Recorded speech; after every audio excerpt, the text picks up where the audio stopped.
So this is gonna be a bit of a longer video.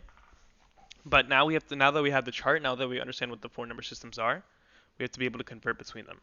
So first, we're gonna understand the conversions between octal, hexa, or hexadecimal, I'm just gonna write hexa, and binary.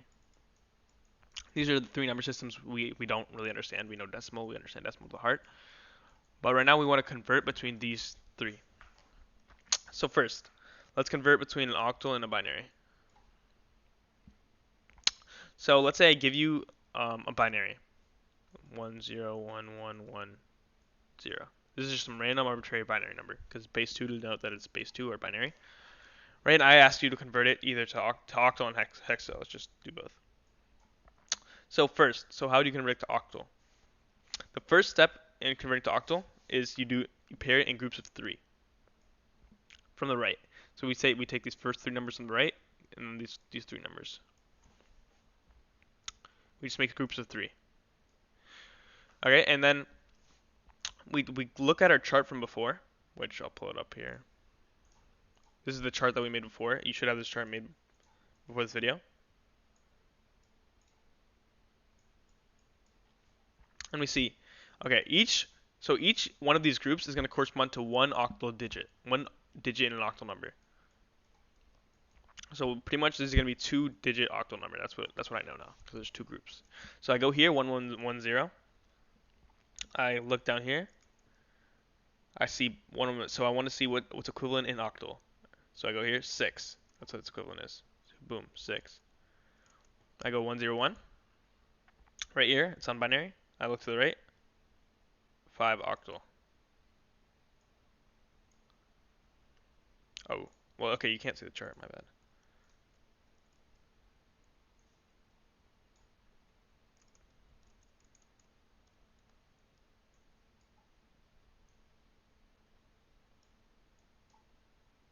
So basically what I did, I looked here, 110.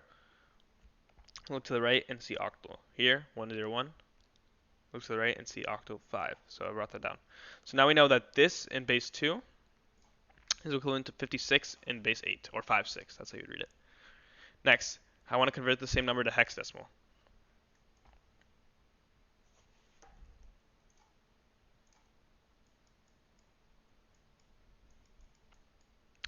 Base 2, and I want to convert it to a base 16 number.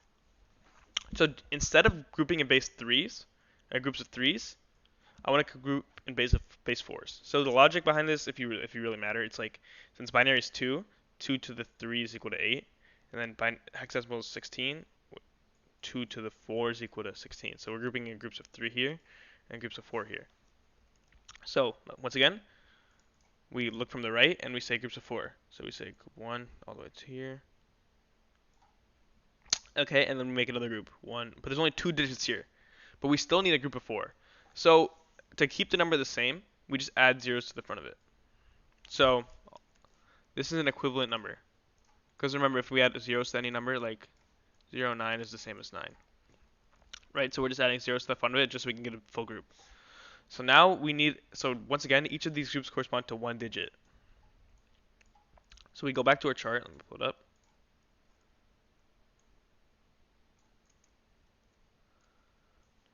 Let me say 1110. We go here. That's right here. And then we look at what's the equivalent in hexadecimal. It's an E. So we just write E here. Then we say 0010. So again, we can ignore the zeros when we're looking at the chart. And we go down here. Where's that? Oh, sorry, we go up here because we can ignore the zeros and we look at this hexadecimal equivalent and it's just 2. So now we know how to convert from this binary number to either octal or hexadecimal, which are 2 very different equivalents because they're 2 completely different number systems. So now we want to know how if I give you this octal number or this hexadecimal number, how would I convert it back to a binary? I give you one of these, how would I convert back to a binary? In the previous part, given the chart, we learned how to convert from binary to either octal or hexa. But now, given a hexa or octal, we want to know how to convert it back to binary. And this is pretty simple. Just like before, we're just going to use the chart. So let's say I give you the octal number 36 base 8. And I ask for a binary number. Remember, we grouped in groups of 3 when we're dealing with octal, and groups of 4 when we're dealing with hexa. So basically, it's the same thing but backwards. So each digit in the octal number will correspond to 3 binary digits. So this is just going to be 1, 2, 3, and then this is going to be 3 more. 1, 2, 3. And so all we do is we go back to our chart. Let me pull it up. 1 second.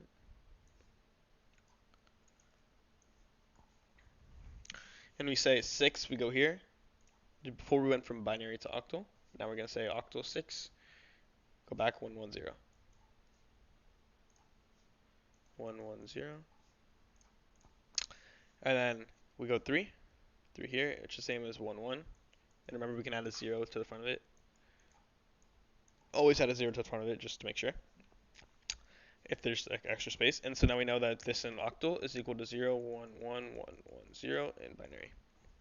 Next, now we want to know how to convert given a hexa to a binary. So let's say I give you the number 9E. Right? And so just same process before, except base 16. Before we were grouping groups of 4, now we're grouping groups of 4, or sorry, 3. Now we're going to do 4. So each number here is going to correspond to a 4-digit number. So same thing, this will be really quick. You just look at the chart. E, what's in equivalent binary? 1110. 1110. We say 9. It's equivalent in binary 1001. 1001. So now we know that this in base 16 is equal to this in binary. Don't read it all out. So something that's important is that let's say this was like 9 to base 16, and this is going to 4 digits. 2, 3, 4. 1, 2, 3, 4. We would start from the right. Always start from the right when you're doing all these. It just makes it a lot easier. So we say 2, and this would only be equal to 10. Like we did before, when there's extra space before it, we just add zeros, or else it won't be equivalent. So you always have to add zeros when there's extra spaces. And then 9, 1, 0, 0, 1. Boom. Just make sure you add zeros. That's all I was trying to say there. Okay, so now that we know how to convert octal to binary, binary to octal, hexa, the same things. What if I want to convert between these two? And so for the sake of understanding and to keep everything simple, we're not going to teach you how to convert from octal to hexa or hexa to octal. So if I give you an octal number and want to convert it to hexa, all you would have to do is just convert it to binary and then convert it back to hexa. That's it, and vice versa.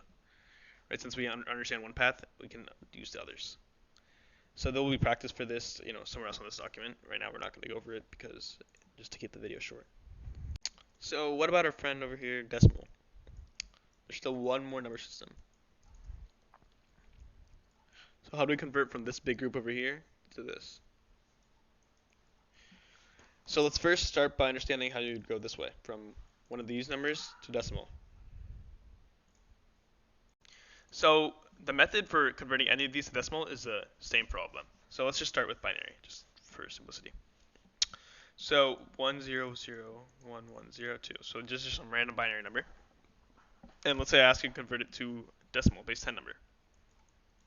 So there's just a couple more steps than you would before. We don't get to use the chart. We don't get to make it nice and easy. This one will involve a little bit more math. So we start from the right. We say we have to count all of these and give them all labels, all from the right. We're doing everything from the right. All the other methods, we're all starting from the right. So we're going to label each one of these digits from the right. So we're going to say 0, 1, 2, 3, 4. And see how I started counting from 0 instead of 1. In computer systems and in coding, in indexing, counting from 0 is pretty important. And that's pretty much how we count in general. Like before when we're learning about the number systems, we start and count 0 as a digit.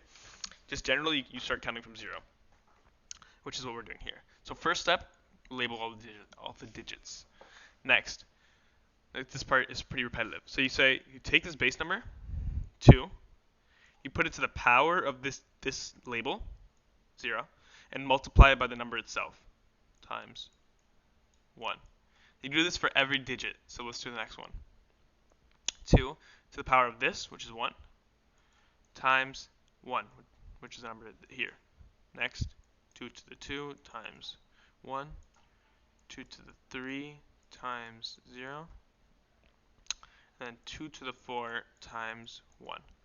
So now we have 3 different math expressions, math terms, right? And so all we have to do is calculate each one and then add them all together, and then we get our decimal equivalent.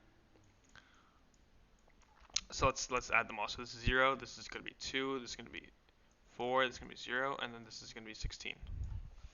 If you do the math, you add them all up, you get 22. So this is our decimal equivalent of the binary number. So basically this is the same thing for octal, so I'm not going to explain it, or actually I'll just do a short one.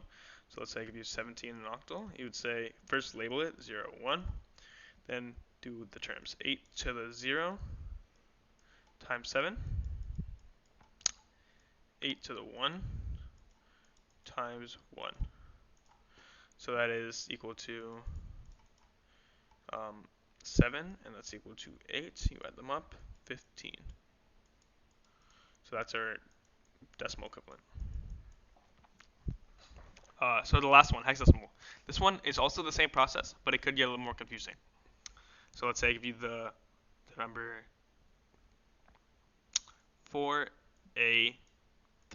base 16. I'm like, okay, give me this in a, let's make this simpler. Let's just make this a3. And I say, give me this in a, or 3a. Let's just make it as simple as possible for now. Because there's a lot of math involved when you're doing these exponents.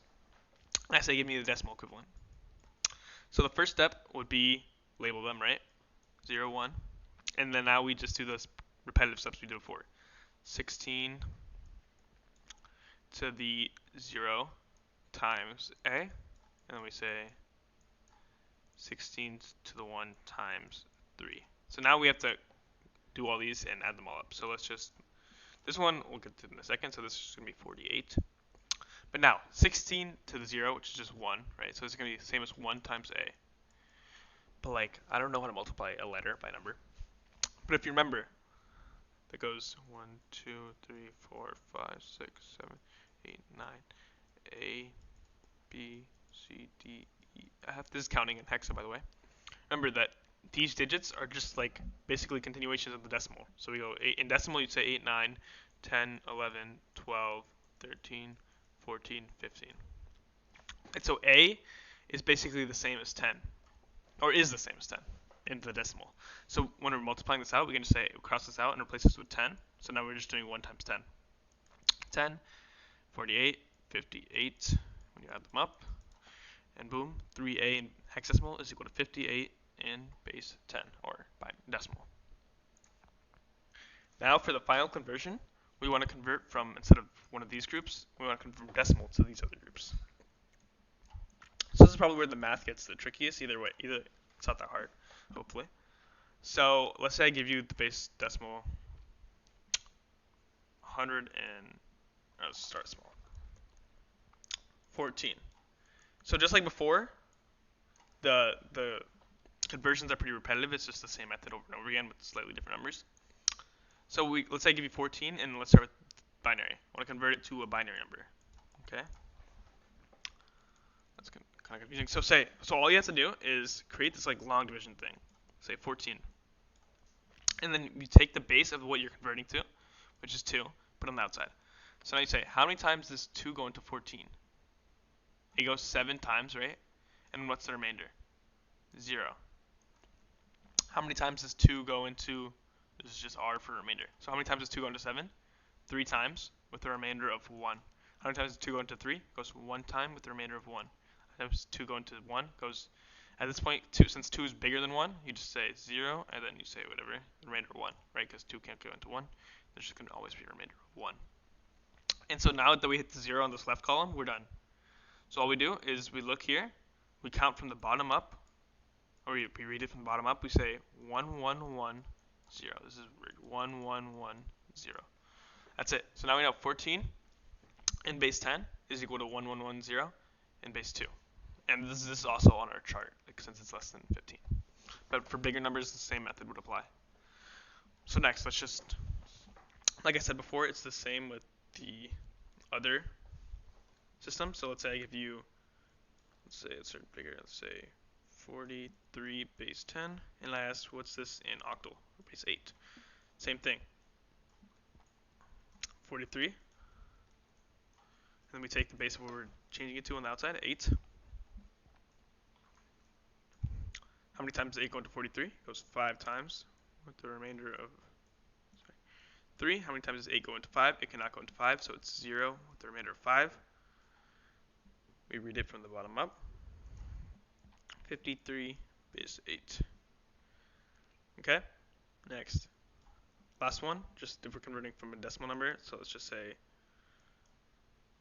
1, or let's say 37 base 10 to base 16 number. 16, so how many times does 16 go into 37? 2 times with the remainder of 5. How many times does 16 go into 2? 0 times with the remainder of 2. That's equal to 25, or 25 base 16. There's some edge cases, right, for base 16 where you'll have to do a little more thinking, so let's just go over one of them right now. Let's just cross all this out. So let's say I give you the number 43 base 10, just like we did before. 43 base 10, I ask you, hey, give me this in hexadecimal, base 16. So just like before, you would create your 43, put your base 16 on the outside, and see how many times does 16 go into 43. It goes 2 times. 2 times with the remainder. What's the remainder? 11. Now how many times does 16 go into 2? It goes 0 times. When you hit the 0, we're done with the remainder of 2. So now we read from the bottom up. This is 2, 11, 16. Well, that's not right, because all of these, each row, I guess you could say, is 1 digit. But here, this is a 2-digit number. So how do we, and remember, we can convert these 2-digit numbers into 1-digit numbers. So this 11 is the same as B in hexadecimal. So since we're converting to hexadecimal, we can just say this 11 that's in one row is just B. So it's 2B, or in base 16 is equal to 43 in base 10. So now we know all the conversions, and we should, given any number, either decimal, octal, hexa, binary, you should be able to convert to any other system. There'll be practice later on this document.